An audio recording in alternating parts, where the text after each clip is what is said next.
I think we're live. And I got rid of Jeff because he was annoying. But I wanted to answer a question from last week. And the answer is Barry Baker.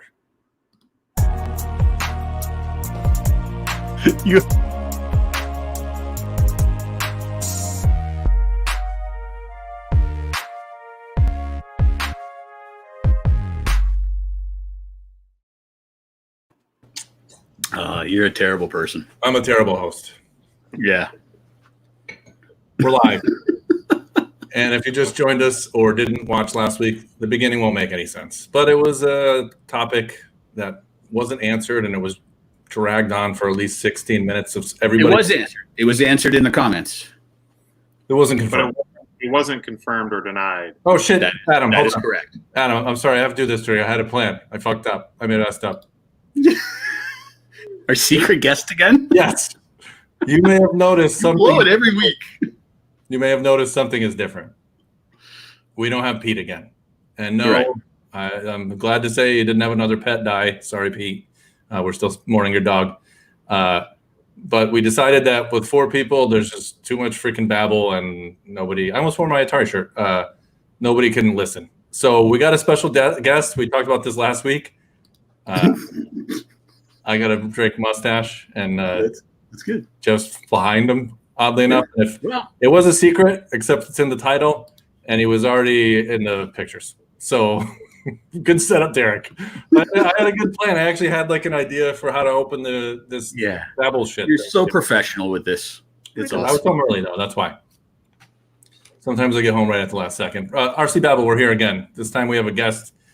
He's down here. I can move him around if you don't like him at the bottom. Adam Drake. He's fast. If you don't know who he is, then just hit pause and go Google shit. Get out of the hobby. Yeah. So we got a lot of topics to address. We really don't. It's just talking about Nitro with the guy that does Nitro all the time. And we have some other topic that really sucked. So that will only take about 2 to 3 minutes. Did you do anything on that one? I'm assuming you're talking about the one that I sent. looked for some of the things that you mentioned. I couldn't find anything. I have things I queued sent up. you an email. It's terrible. Yeah, it sucked. I will point out Jeff has a different hat on. Well, we'll get to that when we get to that. Oh, the hat, yeah. No, it's Element again. You yelled at me Is it one time. snowing in Canada? It's winter. What's that? What? This is why Jeff brags about Canada's isolation. They're so good at it. They don't go outside. That's what we were just arguing about before we went. I do it now just for the comments because everyone just makes fun of me now. So that's awesome. And I'll give them something. When you watch this back, who knows what day it is? Or, in the future, it could be snowing out. And Jeff looks totally relevant. And also from 1990. So whenever you feel like you're watching it. I'm happy with everything that you just said. I'm totally cool with all of that.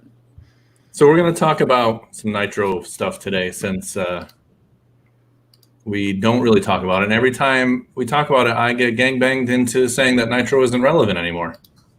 I never said that. I always argue that Nitro is relevant. So unless Pete's telling you it's not, I don't know what you're talking about. Yeah, you're really on my side. You always say that electric's amazing, it's faster, and mini Zs are the future. Well, you're paraphrasing, but yeah, sure. Those are quotes.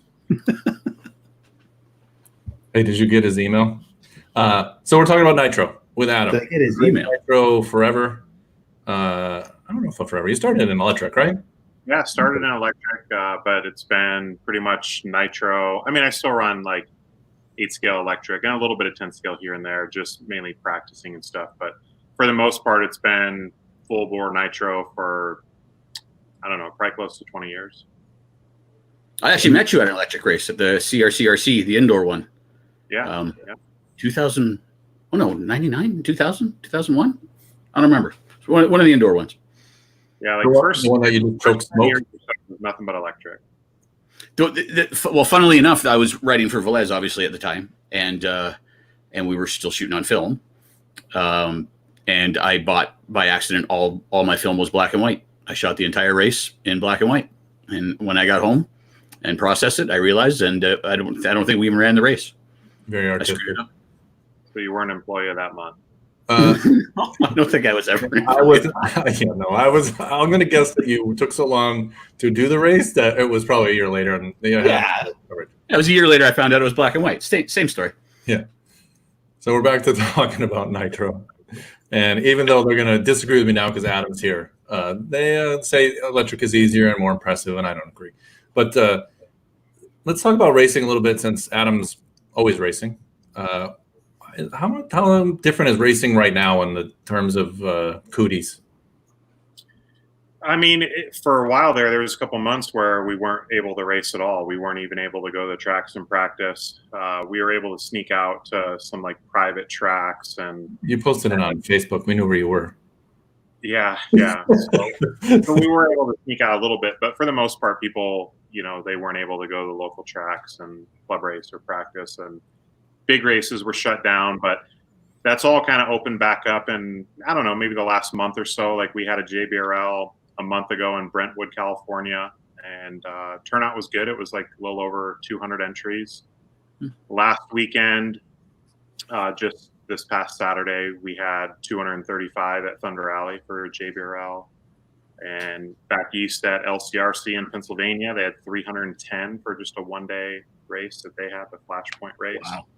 Wow. So, yeah, I mean, racing's going strong again. We have Psycho Nitro Blast later this week. And when I talked to Bobby Moore, who builds the tracks, he said that this was a week ago, and he said that they had 700 entries so far.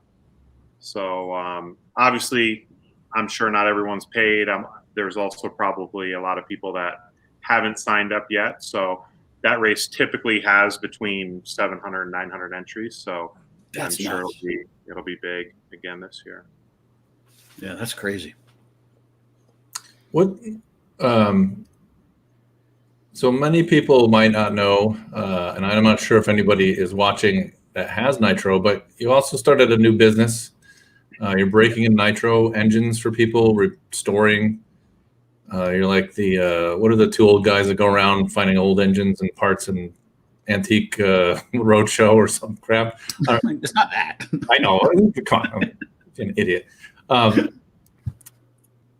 So let's talk about what you're doing and what you can do for people. Because breaking in a Nitro engine is one of the worst tasks, only because A, it can be boring. B, you can screw up your entire engine, and C, you can never race again. So it's not really that difficult.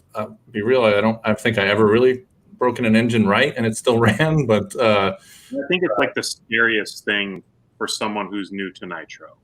Mm-hmm. Even though you've just, like you said, you never actually maybe went through the full break-in process and you were able to figure it out, but at least you had a knowledge of running Nitro engine, so you knew like if it was too lean or too rich. For most people, they don't know that. They're just scared. And to kind of back up a little bit, like when I never planned on doing engine service or break-in or anything like that. When I got into kind of the engine break-in stuff, it was more looking for something to improve my own process and performance of my own engines. And in doing so, I was breaking in engines for some of my buddies and guys at the local track. And basically from their feedback, and one person in particular, Shane Simmons, he was like, you have to do this because it just makes Nitro so much more enjoyable. And for me, that just kind of clicked. It was like, like Jeff and Pete, say like electric is more impressive, easier, it's plug and play.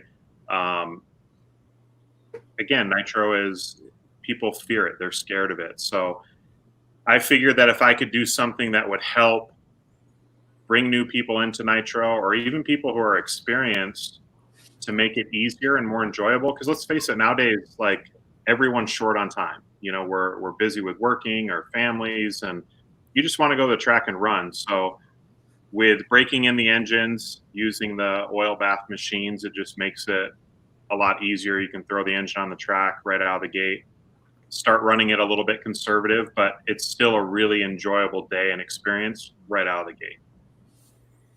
So we'll go back because I remember doing a very involved break-in article with you. The break-in method that you used to do in the past took a long time. So I remember full throttle, full spitting oil out. kind of eased our way into it. Yeah. So there's a few methods. Like some people use just the full throttle, dead rich, just basically 4-stroking, just pumping fuel through it.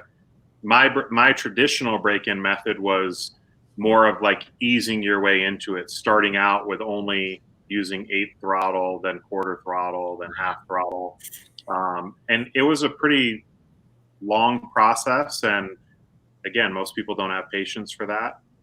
So this new method not only helps the engine because you're not putting the additional stress on the connecting rod, you're able to essentially lap in the piston without having that extra pressure because there's no head button and glow plug. The oil's able to just basically push out the top of the sleeve, and it laps the piston into a point to where it's then safe to run it on the track. And again, if you had to, you could literally put the engine in, fire it up, and go run your qualifier and race it.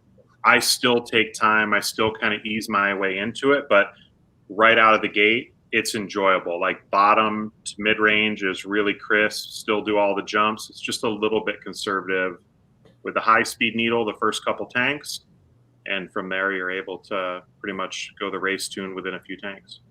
So this new method or machine you have, it's actually a machine. It's kind of hard to explain not having it there, but kind of explain what that process is. Like, I send you an engine, what do you do? Do you just throw it in the oven and then send it back to me, or how's that happen? No, so it's basically a machine that it's an electric motor that will then drive the Nitro engine. The Nitro engine's submerged in oil.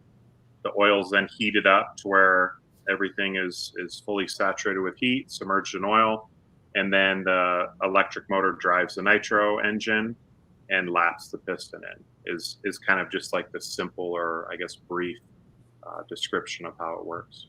So is the oil in like the 200 to 230 degree range, or is that what is that? I mean, it varies throughout the process, but yeah, So like a heat cycle, I guess.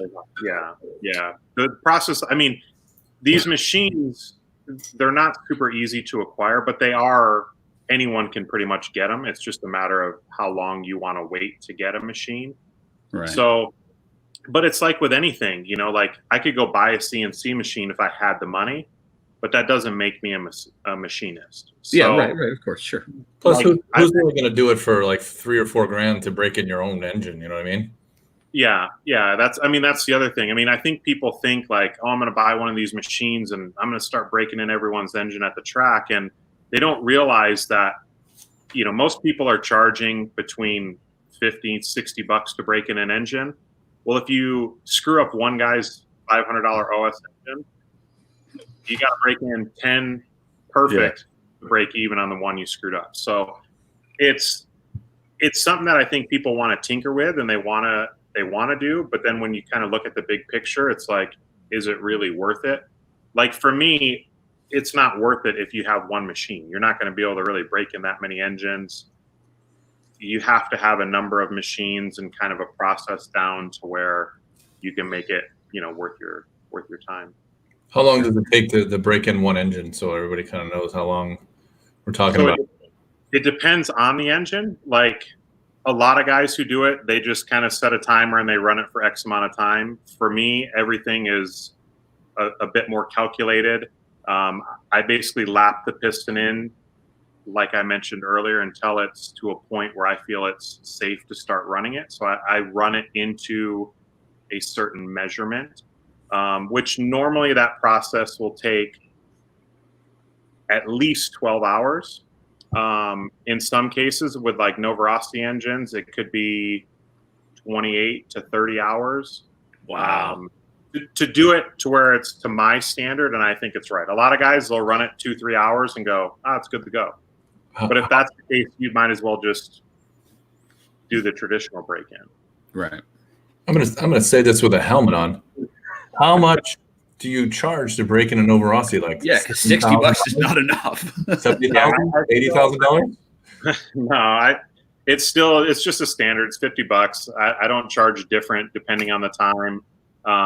You need to raise your prices. My main thing with this is trying to make Nitro easier, more enjoyable for people.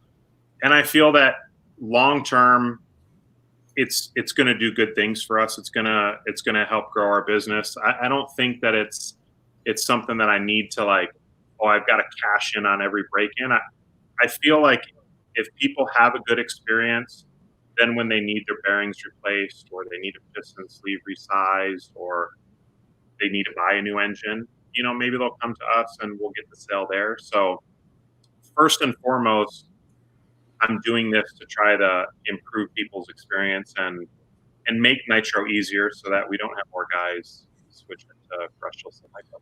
So you're charging a cool $2 an hour. That's a good wage. Well, you're not standing there staring at the motor while it's lapping in. You sit No. Yeah, I'm obviously not. Sorry, Rhonda. 12 hours straight, but especially early on, there is quite a bit to the process that I use. But once you're to a little bit later in the cycle, because I do multiple heat cycles, just like you would with a traditional break-in method. Again, some guys, they just do it. They flip the machine on, walk away. For us, it's a little more in depth than that. But yeah, it's, if you got enough machines, you can do it and make it worth your while. Yeah, I'm really surprised at the price. I had no idea what the price was. I thought it would have been far higher than that. Far higher. I mean, you're welcome to pay more if you want. Yeah, no, sure, yeah, right, yeah. Anybody want a tip? Just PayPal Adam Drake. No. I just thought the going rate would be. I thought if someone said to me, this whole process, lap it in, heat cycle it, get maybe a starting tune on the carb or what, if that was 150, I would be like, yeah, like Adam said, it's a $500 motor and you're getting it handed to you. Yeah, a lot of guys do say like you don't charge enough, and again, like my main goal, and I think looking at like kind of the bigger picture or long term, you give guys a good experience with the service for their engine, and they're going to be your customer for a long time. It's like a loss leader you still make money on. I get it. Yeah, it's a good idea. I was just surprised. Yeah, what I'm about to say is going to be copyrighted. Nobody can copy me because I just thought of a great business idea for me. I'm going to break in electric motors with a nitro engine. It's good. Did that blow your mind? It's brilliant. Yeah, blown away. And I will charge $1,000. Yeah, I'll be a customer. All right. Well, I'm starting the business. So send in your brushless, and I'll spin it with a nitro engine. Yeah. What do we get out of it? In air. What? What do we get? Like, what's the end result we're looking for here? You get a pre-spun motor. Just breaking the bearings a bit. Higher. Yeah, good. Yeah, I like it. I'll be an investor too if you want. If we need to buy no Buono motors. That's pretty good. By the way, that was decent. It was a stupid idea, but that was funny. It was a very long setup. Yeah, it was a long setup. It's totally worth it. What Adam, when you had the Nitro truck, what happened to Nitro trucks, 10 scale? Let's talk about that. Yeah, I think the big thing was like, obviously Monster Truck was growing. We started racing Monster Truck, and that class obviously died also. But then also Truggies came in. The tracks started getting built. Rhonda actually has a Nitro truck right here. Yeah, there it is. I think the tracks started changing. We were building the tracks, bigger jumps, larger tracks. And it also came down to, like, as racers, you can only race so many classes. Like, you can't show up and race 6 different classes with 4 different cars, especially the 8 scales, because it's more to work on. There's 3 diffs, things like that. So to me, I think something that the industry has really like lost sight of is gas truck was like, that was your entry into Nitro. It was inexpensive. It was really difficult to drive. So it taught you a lot of good things. It taught you, you can't just go full throttle, you'll spin out. It taught you kind of the maintenance, servicing and tuning your clutch. It taught you how to tune. And then you could kind of step up to the more powerful, faster, more fun to drive 4-wheel drive 8 scale cars. But like with gas truck going away, it's really, really difficult to get new people to commit to running Nitro, because at least in off-road, the only thing you can do is get an 8 scale. And There you go. Keep going. You transition perfectly into my predetermined topics. yeah, so it's funny because actually this was probably, I don't know, 7 years ago or so. Like I brought it up when I was still at Horizon. I'm like, we need a re-release gas truck. Like that's the only way we're going to really be able to get new people into 8 scale Nitro, because it's too expensive. But Associated tried it. Associated released the GT2 with no movement, right? Yeah, but they released the GT2 as Truggy kind of took off, as we were racing production monster tracks were changing, but production monster truck went away. We still have Truggy, but even Truggy, like on the local or regional level, like it's super small. It's expensive. Yeah. Like it's too expensive for guys to run 8 scale buggy, e-buggy, Truggy. And the complaint from everyone is also Truggy tires, the cost, which the initial shock, it is really expensive, but Truggy tires will outlast buggy tires by a mile. So if you look at the actual like price of running Truggy, I don't really think it's really any more expensive than buggy. Like Truggy tires aren't as sensitive. Like your tires can be worn, you can still get around the track, but it's that sticker shock of putting a new set of tires on your truck. It scares people away. Yeah. And again, like with gas truck, like I think of it like, I don't think it needs to be a class that all the top drivers go back to racing. It just needs to be a class at the more local and regional level as a stepping stone to get people into Nitro, so they can kind of ease their way in instead of having to drop $2,000 or $2,500 into an 8 scale with an engine and servos, starter box, the whole deal. Right. See, and I think I discussed this, I don't know what show, but I think the whole industry missed a giant boat with short course and Nitro. That was the perfect, I'm going to bring back 10 scale truck into a more popular, relevant form that would have, I mean, all you needed to do is slap the body on, and I think everything fit right on it. It was almost made for it. And that you still have the same problem of the tracks. You still have the same problem of the tracks aren't built for 2-wheel drive. If you did a 4-wheel drive short course with a 15 engine or something possibly, but you have the same problem that I mentioned. The tracks got bigger, and then.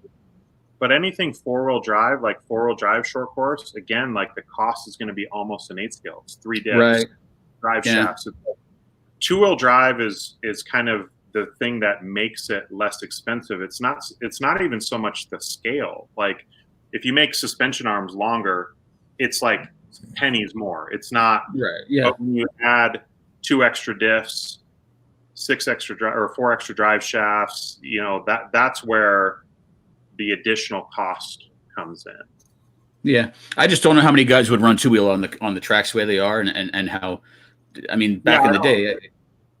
Yeah. I don't know that like gas. I don't think it would revive. I don't think if 2-wheel gas truck came back, or if short course Nitro came in, I don't think it would revive any. I think it would just be another one of those small classes that slowly died again. Personally, is what I would feel. I think. I don't think it would at the local level. Like as far as like major races, tracks are bigger. There's more people there. Like you got to think about it at the local races.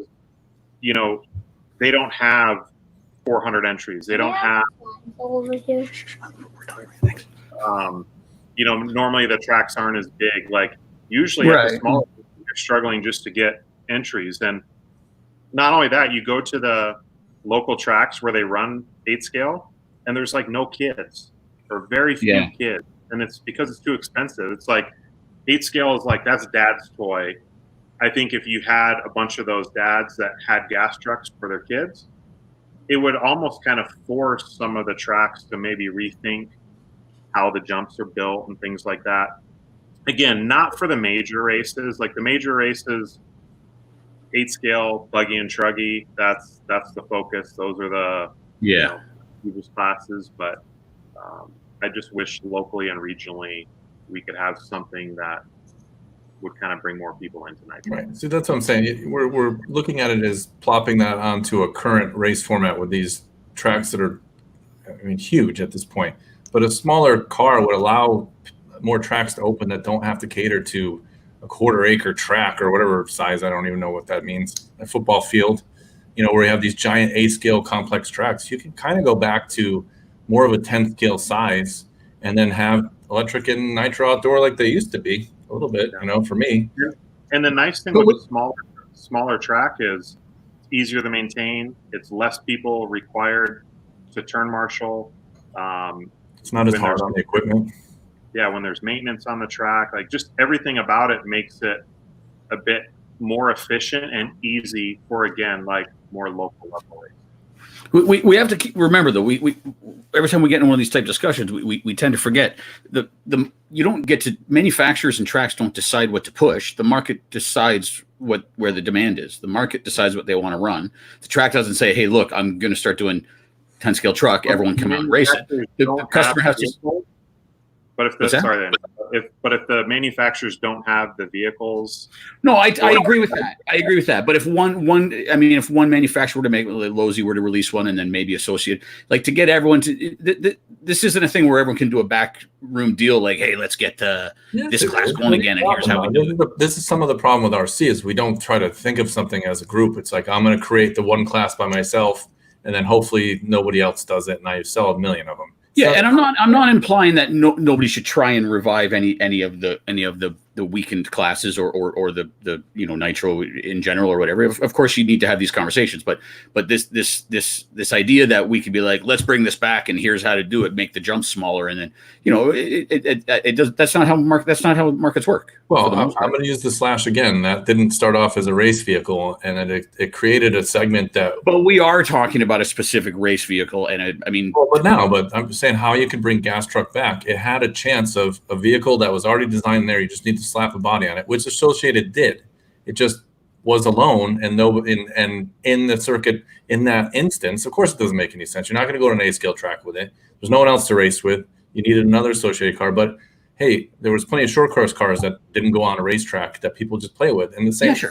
You could go nitro and go bash with a short course, just like the electric one. What's the difference? Just has to be easier.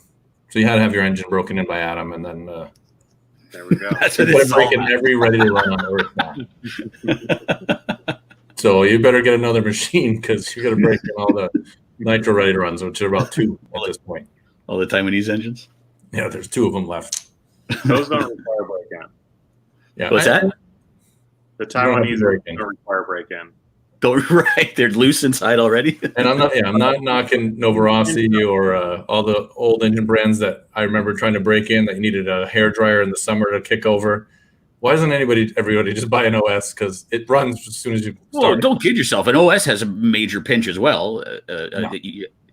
Adam could speak more to this than I can at this point, but I remember OSs as well. You had to loosen the plug and heat it up and all that crap to get past the pinch on the first. You had to set it so it wound up before it hit top dead center. You had to like drop it on the starter box and one with your gel cell starter box. Now with lipos, it'll turn. Oh, okay. See, this is the thing. I haven't done nitro. And that's in Canada. We're winter all the time. You don't have to heat it up. It's winter right now in Canada, and we don't know what month it is. Yeah, that's right. Yeah, isn't OS easier to run? And I'm forgetting who it is. The OS stuff has changed a lot over the years. Like the OS stuff now does last a lot longer. It does come a bit tighter. But for sure, like back in the day, I mean, yeah, it was a couple of races and you were ready to put a new piston in the sleeve in your OS. But you also didn't really have to break it in. Just fire it up and go. Right. Right. Okay. Yeah, I remember the old engines burning starter boxes out, like rubber flying off. You get 2. The Nova ones still do that. Yeah, not my favorite. That's what will drive me to send it to you to break it in for 28 hours at $2 an hour or whatever. Yeah. And free shipping. Is it free shipping? Shipping's not included. No. You got to cover. You got to pay the shipping. Oh yeah. All right. Thank you. You're local though. We can just meet up. Yeah, I know. Oh man. Do you want to get into Jeff's topic? Well, you know what? Hold on. We're gonna announce the winner. It's not the winner. The Drake break-in winner or the. No. So I'll go over how to win the Drake in. If first of all, you have to have a nitro engine. So let's clarify that. He's not going to use my break-in your electric. You've got a patent on that. Yeah, it's copyright. So you have to enter the normal way. You have to enter all our contests, which is in the description of the video you're watching, there's a link. All you have to do is download that issue for free. It is still the same issue. I am not changing it no matter what you say. There's another free issue on there. You can find 3 free issues, but buy the freaking thing in the future, please. Just like Adam is giving away his services, I'm giving away my services and hope that you'll buy something. So click that link, and from the next 7 days, you're entered to next week's video. And next week we announce the winner live. Probably not with Adam, with whoever is on there. It might be Pete, might be me. Actually, I think it's Jim from Tekin. He committed. He did commit. Oh wow, he did. I think he had a couple drinks in him, and he said yes. That's when you ask. That's when you ask the important questions, when you got a couple drinks in you. So just enter to win. You get a free issue. You can check it out, and then you can decide to subscribe for $10 freaking, which is 1/5 the price of breaking in your engine. You do get every back issue. So in the link in the bottom, wherever it is. Did you post a link somewhere? It's in the description of the video. It's not in the comments. That's like the greatest thing about the magazine too. Is like not only all the new content, but having archives to be able to go back and check out and not have to have stacks of magazines. You can just go online and check it all out. Pretty awesome. And you can look back at Drake articles if you go back. Yeah, there are Adam Drake's series is in there. Ride height. Yeah. There's pictures of girls in the older issues, which we don't do anymore. We used to know girls. Remember that? That was well, they're all pregnant and married now. So. That's right. But anyway, so enter to win, and then I will. You should put it in. You should put it in the comments, anyways. Because what do you mean in the description? Like if someone's watching on Facebook, is there a description? Like it's in that description? Yeah. Welcome to freaking. Yeah. Okay. That's in there. All right. Okay. Are we good? You're in there. I will pay for the shipping, so this way. When you ship it there, I'll reimburse whoever wins. I'll send some PayPal money. So you get to ship it, and this way I'm not giving you money, and then you don't ship it, and you stole my shipping money. Are you talking to Adam right now? No, to whoever's they got to send their engine in, unless they're local. Oh, right. I thought you were I'll cover the shipping for that. I'm saying normally, like normal when you send in. No, I'm just trying to give it away free. I'm not having you pay for anything. It's our little promo, so it's whatever. It's going to be $30, whatever. Unless it's Canada and it's 7,000. So and it's not international, because then we rather just buy you an engine because it's the free same. Domestic shipping. Yeah. So the winner of that will be announced next week. The winner of this week, I have it all queued up here. I was home, and this is the Pro Line set now you're doing? This is the Pro Line stuff. And now, how did I lose that? Oh, it's here. This guy, I did have it ready to go, and then I changed something. His name is Jack McGuire, unless he won already. Jack McGuire, that's a good handle. Sorry, I'm just copying and pasting his name here. So Jack McGuire, you're the winner. You haven't yelled "no bark" at your dogs. No, dogs are excited for the winner. Sure. They're announcing it. Maybe they know Jack. So you are the winner, Jack. All right. And you just got to email me. If you don't know how to find my email, then you don't deserve to win, but it's drk@vrcmag.com. Email me from the email that you are a subscriber, because I also do check, and I'm much happier when I pick a subscriber as a winner. So not that you have to be, but when it is one, I'm happier. Yeah, and if you do win, just go quickly subscribe. Subscribe, yeah. Let's do it. You get shit for free. Come on, let's be real. Yeah, free shit. It's online stuff, but obviously you can pick that $100 freaking body. You know what I mean? It's a pretty big score. Yeah. Yeah, but yes, it is a big score. All right, then we're gonna let's talk about Jeff's topics, because well, yeah, it was a buddy of mine, Adam Hutchison, sent me a link, and I thought it was a good idea. I thought I didn't figure out about it. The video we sent, the TikTok video. I don't know what you I told you it's no. I The what TikTok, I watched, to be honest with you. no, well, did you read what I wrote? You never read anything I freaking write. I did, yeah, but it's a video. Why would I read it when I'm just watching video? Because I explained what to do with it. I said a screenshot's probably better because the video is not very good. Yeah. It doesn't really show much, but it's just to show that. Yeah. Anyways, go on. You do your stupid setup, and then I'll stick up for your non-reading. Well, I read it, but I watched the video. So his topic, I always blame everybody else when they have terrible topics because they yell. It's a good topic. It was supposed to be where everyone found a couple vehicles that did it. Anyways, right? Yeah, it's a quick topic. I thought it was a good topic. You're going to enter Derek's life. So in the morning, I get an angry email from text from Jeff, which I appreciate because it actually did something without me asking him. That's right. Yeah, it was a long text saying, "Here's a show topic. It's other uses for ideas. Here are 2 ideas of it." And the first one I'm going to show you is the first one. Yeah, don't show the video. Just put a screenshot up. It's just play the thing. It's stupid. It's a TRX4 that they turned into a moving garbage can.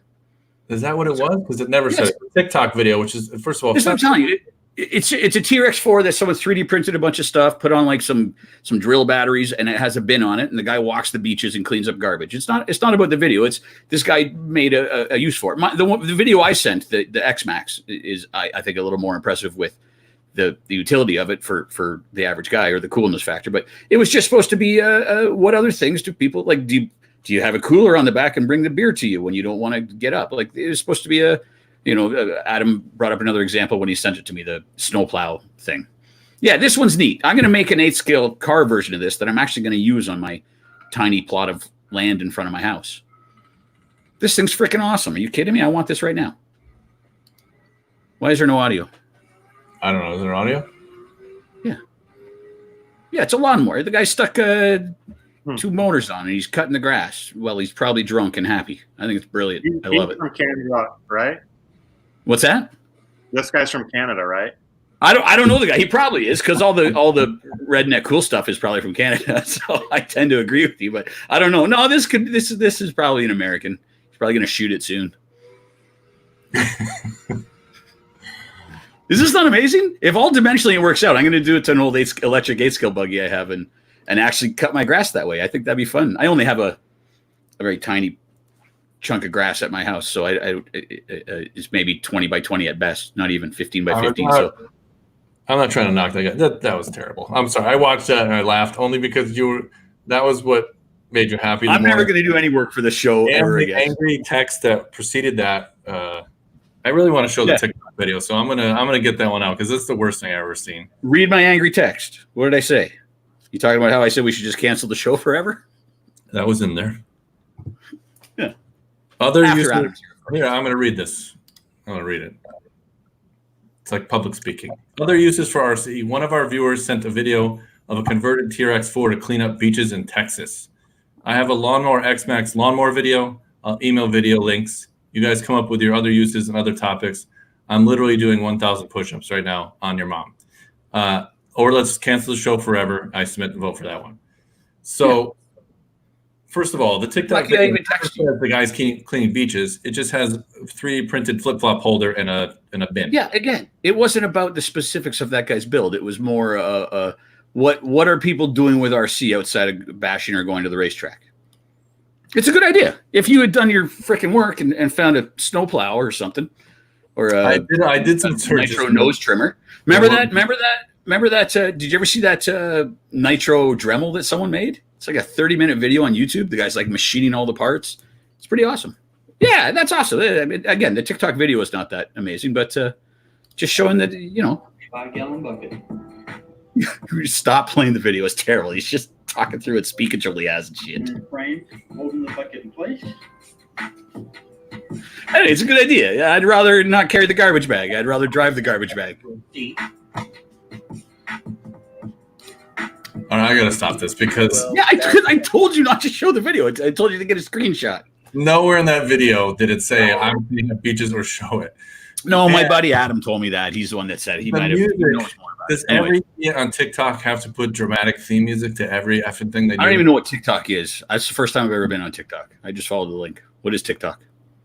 It replaced the other Vine thing where it's just short 30-second videos or whatever. Right, okay. I think it's the same company. Is that the one where once you watch it, it's... Oh, no, that's something else. It's filled with dumb videos like that one, and thank you for that suggestion, Jeff's buddy. See, even Sean Speed Bump Williams did more work than you. It's your freaking magazine and show. He says some guy made a crawler to do home inspections in small crawl spaces. You could have spent 4 minutes and done something. Well, what am I supposed to Google to find this? Other uses for RC? I don't know. I did, and then nothing came up. Pete would have done well with this. Well, You would have. Did you send that to Pete or not? I did. I figured out how to send 2 texts at once. I found this. Oh, I found something better. This is the one I did research something, and mine is way better. Okay, tell us yours, and then Adam, off the top of your head, can you think of anything after Derek goes on that? Well, there was the one viral video where the neighbor, like across the street, drove a beer to his. Brilliant.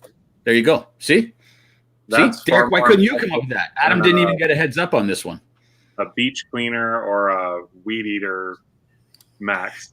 Are you telling me you don't like that lawnmower? Come on, Adam. Don't even act like you don't want that X-Max lawnmower. I want just a normal X-Max. Yeah, okay, that's fair. Yeah, I'm with you on that one. What is this? See? Brilliant. Who did that? This is the one you found, the guy trying to get method. That's the one I found. They're like, hey, you know. Well, that is another use for RC. Yeah. I'm sure drones are doing all sorts of smuggling. Yeah, you know, so I went to Hal's Hobby in El Paso. This was a few years ago. And they were telling me that many, many years ago, they used to sell tons of planes where they would actually smuggle drugs from El Paso across the border. They would have, and this is before 2.4. So they would have someone fly it over the border, be on a phone, click off the radio, click on another radio, and then fly it into Mexico. That's awesome. Brilliant. Yeah. But Adam's trying to redeem his terrible idea right now with like, I'm sure this guy didn't excavate his basement. There is a guy. Who said that? Who said the Adam's right. Yeah, he literally drives it out of the little window in the basement, dump truck. Like he has the full setup. Yeah, and did it for years. Yeah, very efficient. Everyone's from Canada that does silly things. It's probably true again. Yeah, it's Canadians must just have more time. Like you're just cooped up all the time. Yeah, it's winter all the time. They got to think of something to do. We do drink a lot too, so put the two together, time and drink, and yeah, sure. I think that's the first we heard from Adam. Adam's probably going to punch Derek now because you're all angry at his TikTok. I'm not angry at him. Jeff still won Jeff should have been the filter for that. I still stand. Adam sent me a message last night, and I was like, I love it, dude. I thought it was brilliant. Again, I thought we might be somewhat professional. Fucking stupid me for thinking that we would actually do something with the idea, but no. I did. I found the meth one. I think that was. I do like your meth one. Yeah, that was a good one. Yeah, that is fair. Yeah, and Adam's as well. The whole drug smuggling. We helped out anyone that's looking to smuggle drugs too. Yeah. This is not late breaking news how to smuggle with the. Now you can do it with FPV. You can be flying the whole way. Sure, you can even pick up chicks. Remember that viral video a while ago where the dude picked up a chick on the beach with his FPV truck, whatever. No, you guys not remember that? Probably not. Really. Got in the news and everything. He got a date when he was sitting in his basement. I'm sure he did. So the hottest chicks are like, oh, a guy's in his basement with an RC car. He's probably I think she was pretty hot too, if I remember. I'll find the video for next week so you can yell at it or something. Yeah, I think the next show we're just gonna have TikTok dramatic theme music through this whole thing. Terrible. I'm glad I've never watched TikTok. Adam's taking shots at you. Hutchinson. I know. I'm not dancing. And rightfully so. Good job, Adam. Yeah, that's right.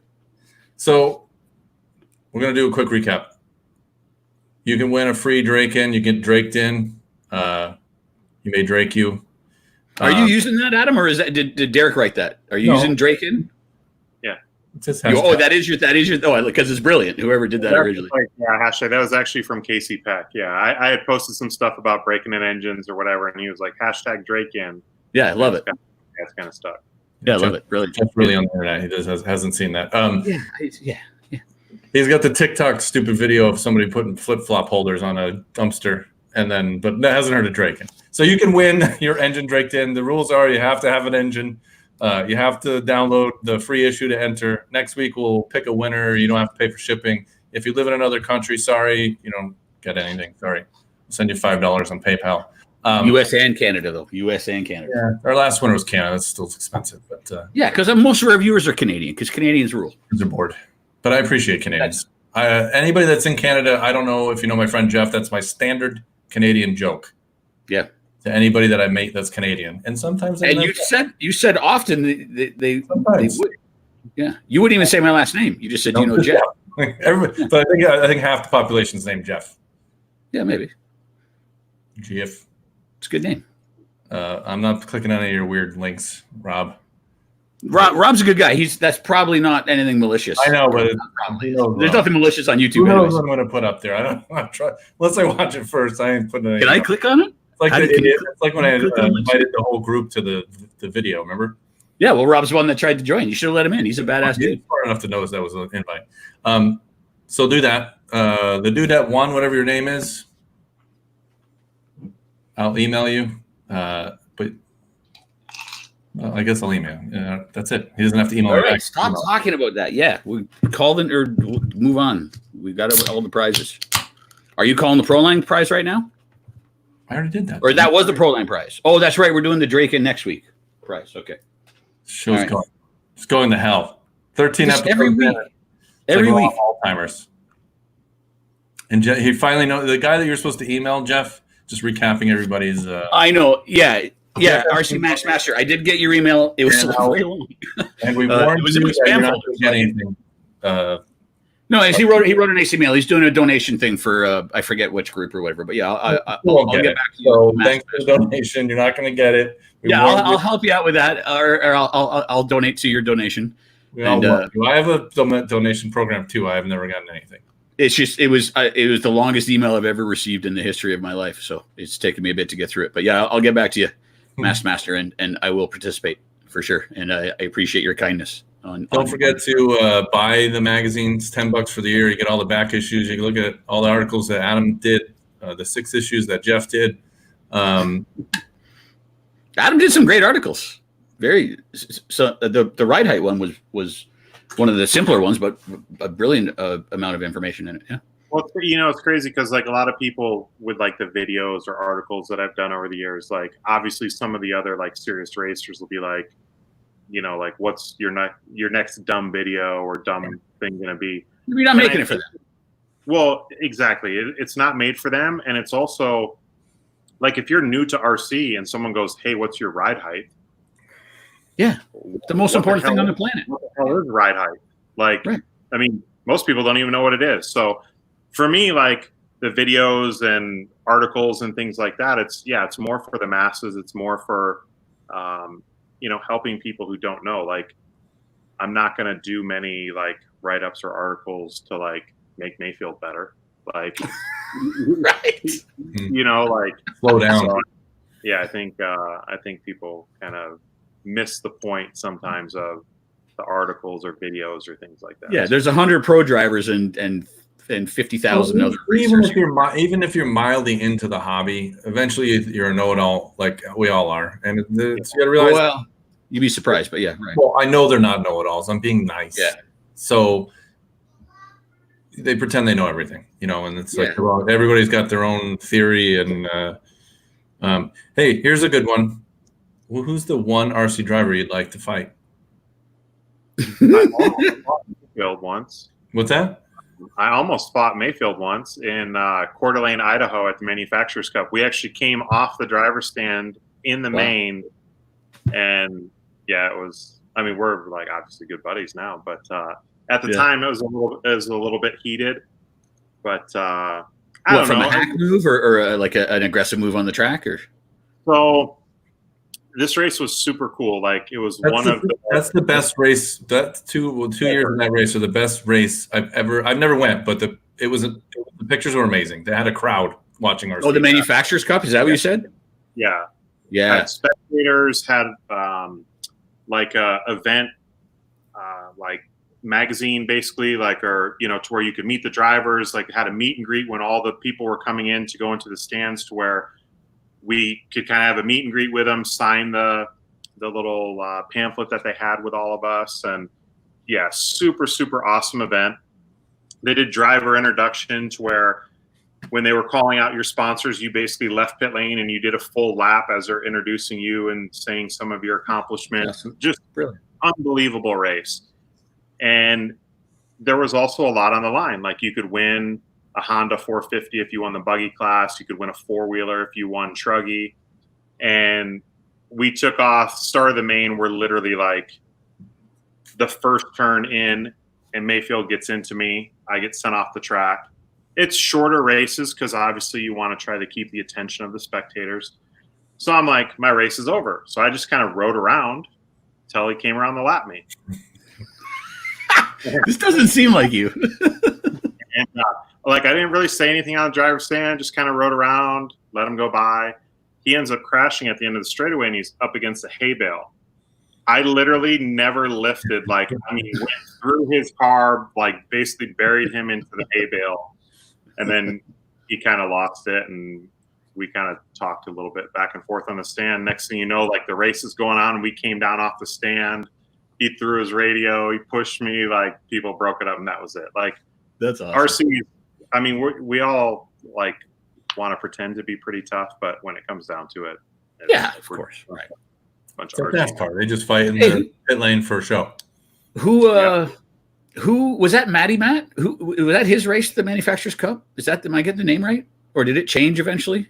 It was. I know Gary Guest was involved. It was. I think it wasn't it Rick McCurry and.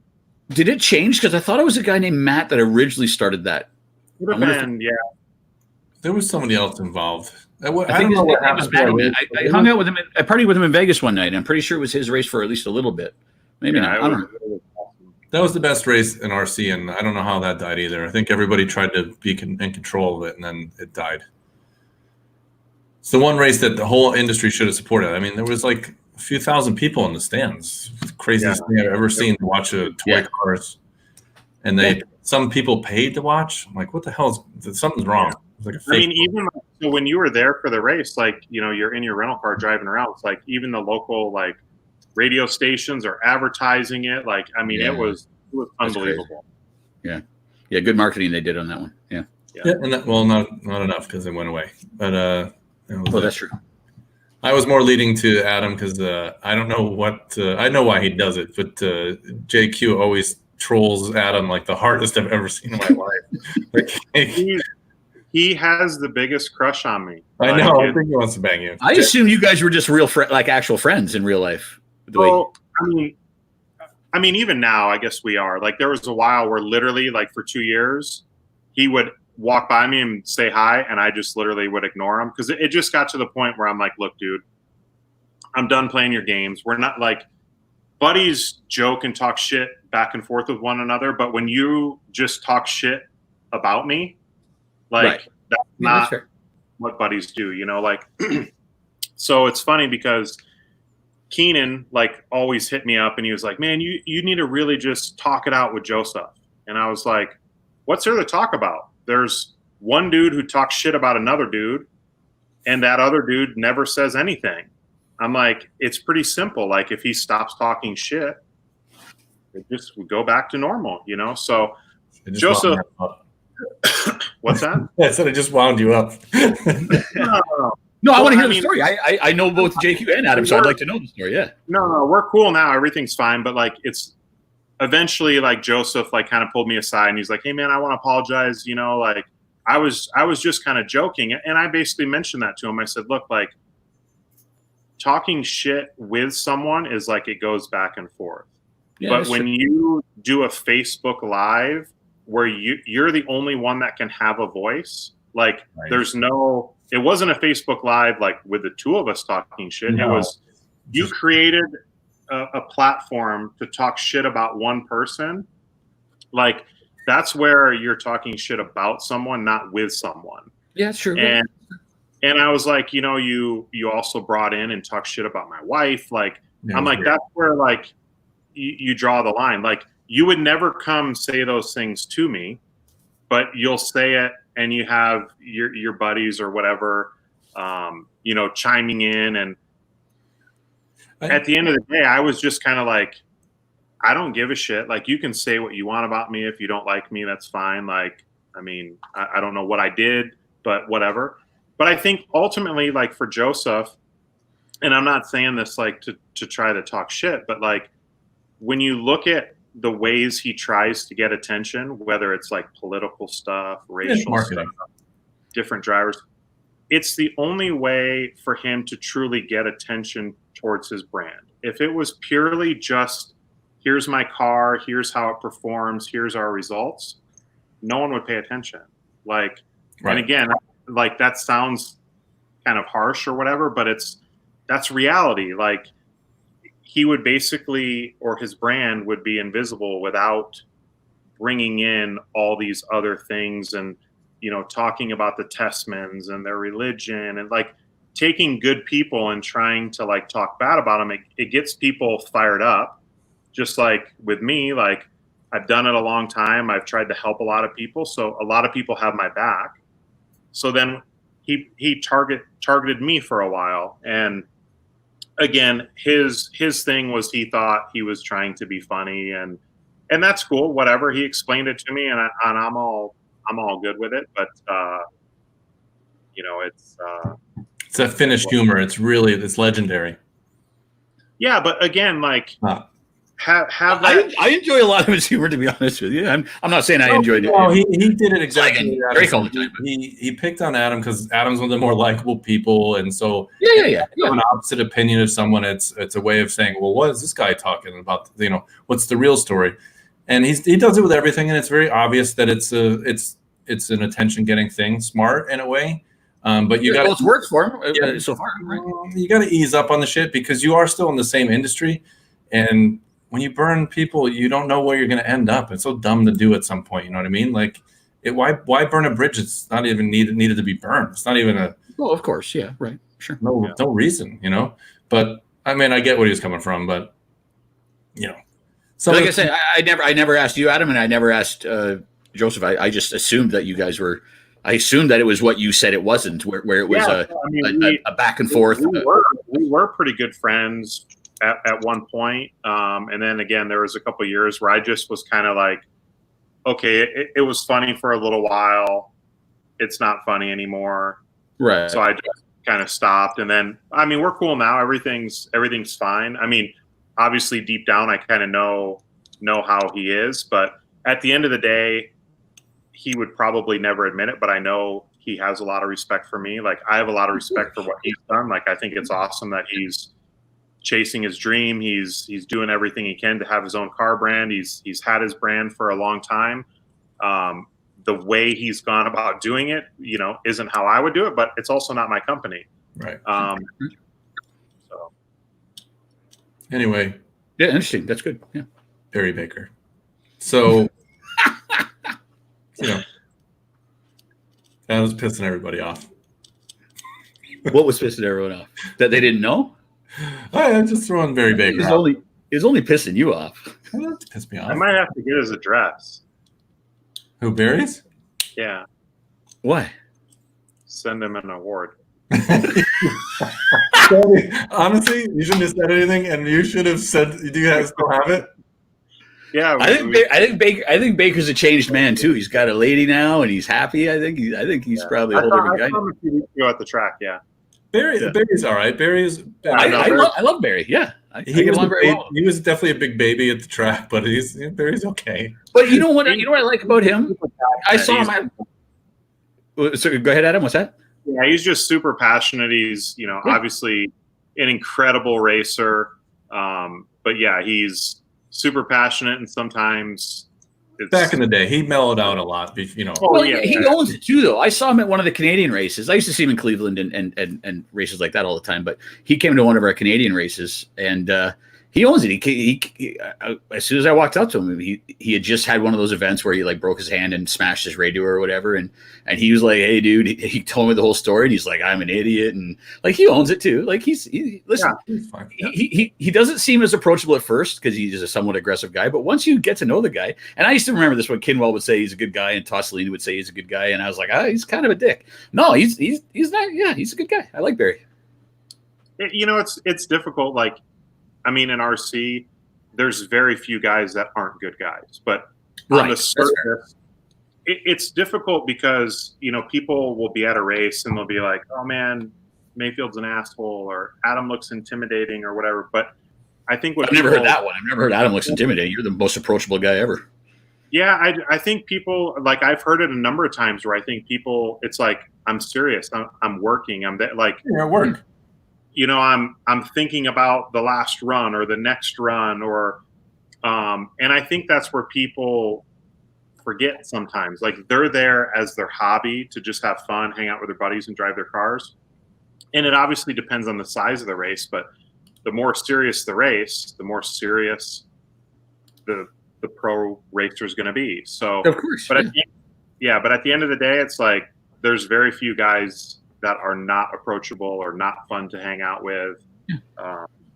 Sometimes maybe they're not fun to hang out with on the track, but off the track, everyone. That's a longer list. Yeah, but let's not pretend that the people that say that the person's not approachable, like, they're super friendly. You know what I mean? Like, we all project our insecurities. No one's like sitting there looking for eye contact, saying, "Hey, while I'm working on my car, do you want to come over here and ask me dumb questions?" And also, these guys get people all the time. I mean, Adam can attest to this. Like, if you're a fast guy and this small community we have, but idolizes you, it's got to be somewhat frustrating that everything you do is people are approaching you and trying to talk to you, and you just want to change your shock oil. Like, it's got to be tough on some level.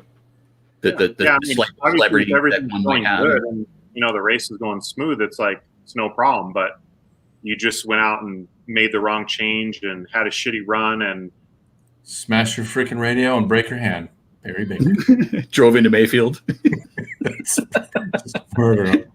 All right. On that note, Adam, thank you for coming, sharing all this knowledge. Somebody's going to win something good, and then Jeff will have a new hat next week. I'm going to spare everybody from my terrible iPad video and just do the standard outro. So subscribe to everything, YouTube, whatever. Just click something. Jesus Christ, how hard is it? You know what I'm talking about? We're out. Good.